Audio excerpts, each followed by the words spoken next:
Bismillahirrahmanirrahim. Assalamualaikum warahmatullahi wabarakatuh. Teman-teman, mari kita sebelum menyimak penjelasan materi transaksi entitas induk dan entitas anak aset tetap pada bab 6 pertemuan ke-13 akuntansi keuangan lanjutan. Mari kita awali dengan baca Bismillahirrahmanirrahim. Dan tak lupa saya ingatkan, jangan lupa untuk melaksanakan sholat 5 waktu.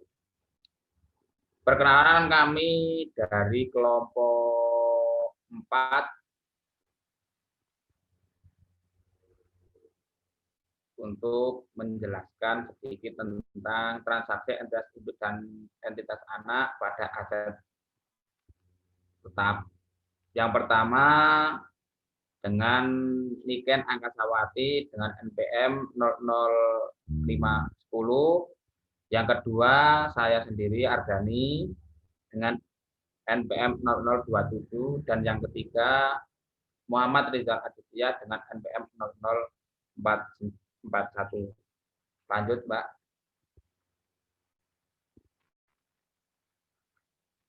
Transaksi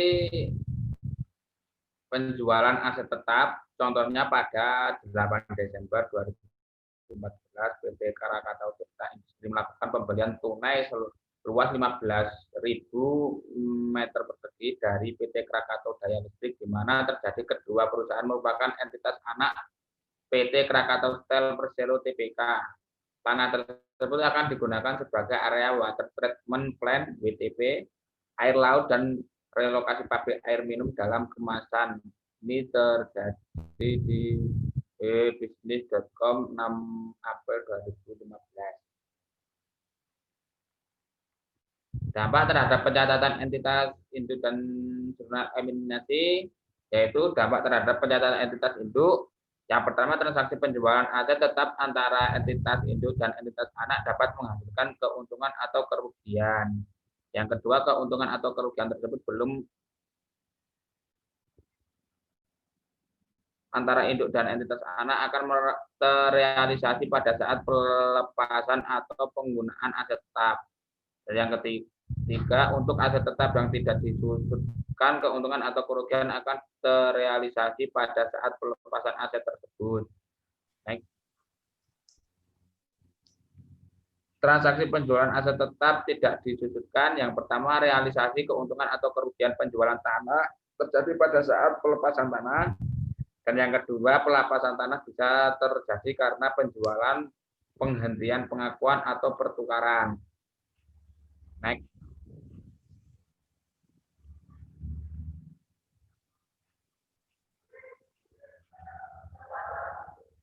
Lanjut, Mbak.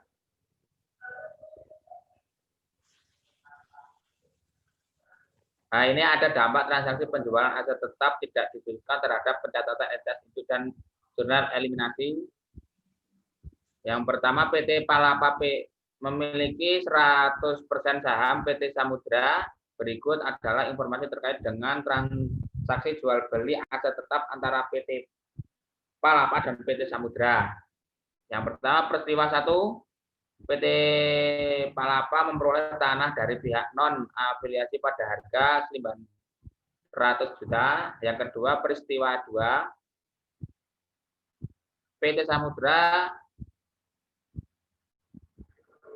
PT Palapa menjual tanah kepada PT Samudra pada harga 1 miliar.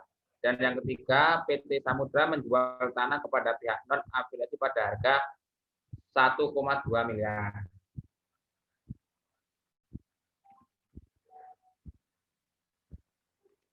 Dan yang selanjutnya akan dibawakan oleh saudara saya, Mas Rizal. Silakan, Mas Rizal.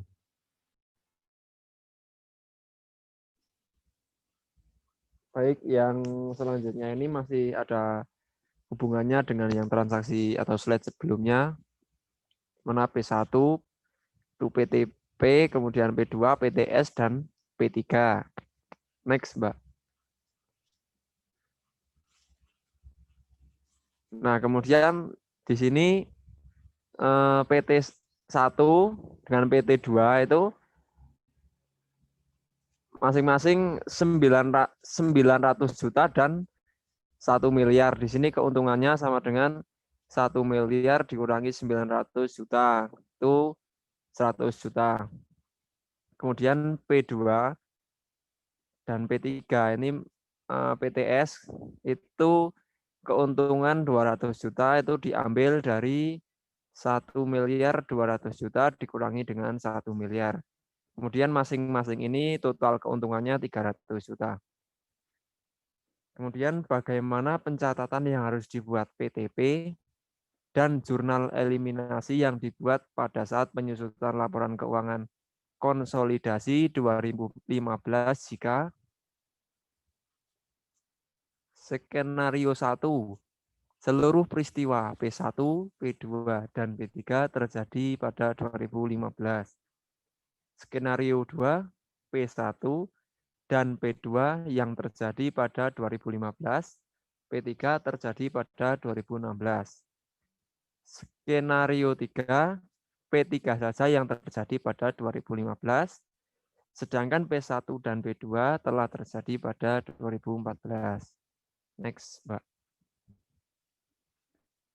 Nah, di sini ada ilustrasi satu, yaitu seluruh peristiwa terjadi pada 2015. Jadi, dampak jurnal eliminasi skenario 1 terhadap laporan keuangan konsolidasi. Di sini keuntungan penjualan tanah, PTP tadi 100 juta, karena 1 miliar dikurangi dengan 900 juta. Kemudian PTS tadi 200. Nah, totalnya ini 300 sebelum konsolidasi, di mana perhitungannya dari 100 ditambah 200 tadi. Kemudian di sini tidak ada eliminasi, kemudian yang konsolidasian itu sama tadi 300 juta. Next, Mbak. Kemudian ilustrasi 2, P1 dan P2 terjadi pada 2015, P3 terjadi pada 2016. Nah, di sini bagian laba atas entitas anak 100 juta, investasi pada entitas anak 100 juta. Next, Mbak. Keuntungan penjualan tanah 100, kemudian yang di sisi kredit itu tanah 100 juta.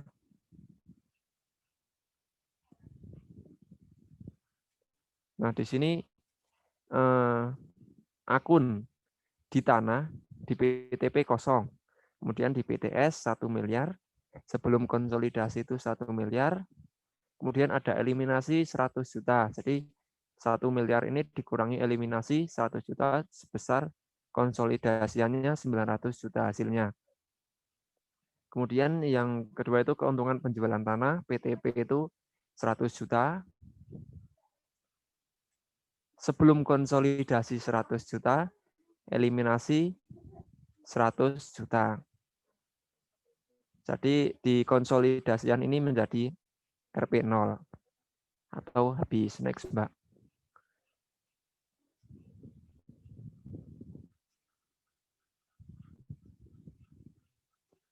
Kemudian yang selanjutnya akan disampaikan oleh saudara saya, Mbak Niken Angkasawati. Baik, saya akan melanjutkan presentasinya. Dalam ilustrasi 3 terjadi pada tahun 2015, yaitu P1 dan P2 terjadi pada tahun 2014. Bisa dilihat di slide, itu ada di jurnal bagian kredit ada investasi pada entitas anak sebesar 100 juta, dan kreditnya bagian laba atas entitas anak sebesar 100 juta. Investasi pada entitas anak sebesar 100 juta dan kreditnya keuntungan penjualan tanah 1 juta.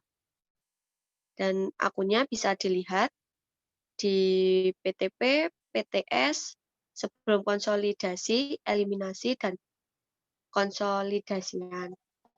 Yang selanjutnya, transaksi hulu penjualan aset tetap tidak disusutkan. Neraca saldo per 31 Desember 2015. Bisa dilihat dalam tabel, tidak saya jelaskan ya untuk mempersingkat waktunya. Kita next. Ini masih lanjutannya.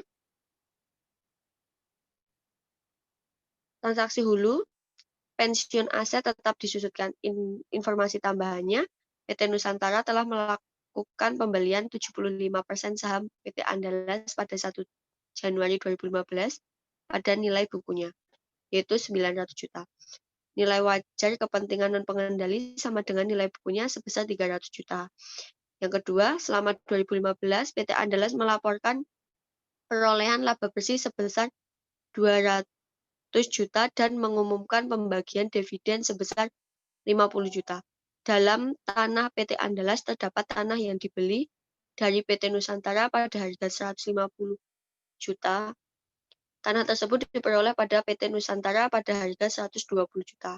Sehingga PT Nusantara mengakui keuntungan dari penjualan tanah tersebut sebesar 30 juta.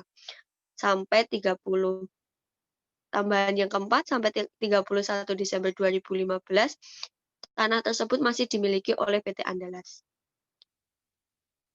Nah, untuk prosedur konsolidasi tahun pertama seperti bisa dilihat teman-teman, kita lanjut ya. Dan ini pencatatannya untuk mencatat pembelian saham, yang di bawahnya mencatat bagian PT Nusantara atas laba bersih PT Andalas sebesar 75% dikali 200 juta. Dan selanjutnya prosedur konsolidasinya.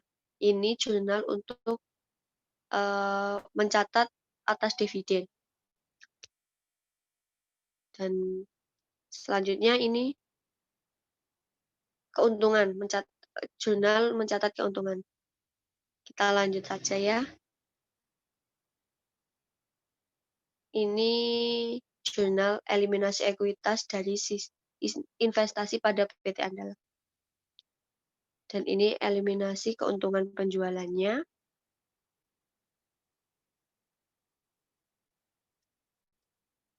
Dapat dilihat kertas kerja konsolidasian pada tahun 15.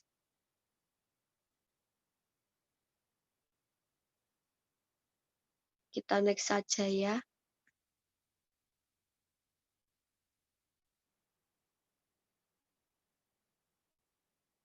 Ini contoh, ini prosedur konsolidasi tahun kedua, yaitu tahun 2016. Pencatatannya sama seperti tadi. Total perhitungannya.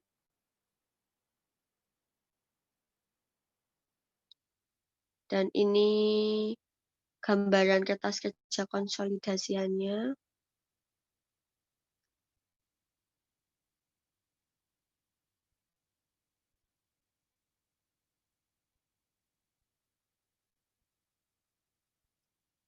Next.